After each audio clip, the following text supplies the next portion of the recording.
EVs, electric vehicles, Lucid, Rivian, Lordstown, of course, Tesla, some of the charging station companies, etc. What is going on here? These stocks have been on quite a tear. Is it worth chasing these companies? Is it time to let them rest, or is it time to maybe let them fall back to earth and pick among the rubble? Do you remember 3D printing companies, how these stocks were all the rage? They were going to change the industrial economy, they were going to change manufacturing, and just the enthusiasm for these stocks was so high. The stocks kept going up and up and up, and then everybody wanted them. They were talked about all over the media. And what happens is, after the stocks go up, now the fundamentals, like the real earnings and revenues, they have to grow into the valuations. Kind of like getting your little kid a size 5 shoe when they're only a size 2. Now you got the shoe, great, but now it's going to take a lot of time for the kid to grow into the new shoes.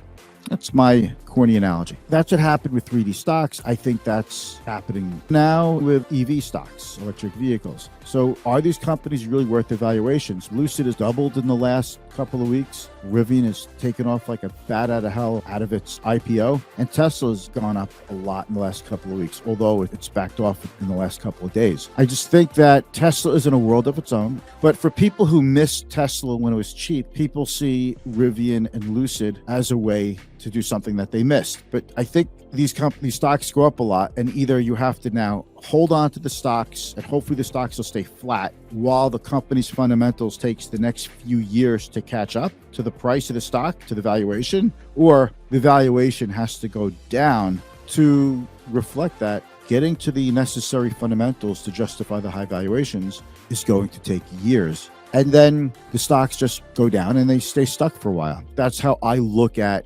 Rivian and Lucid right now.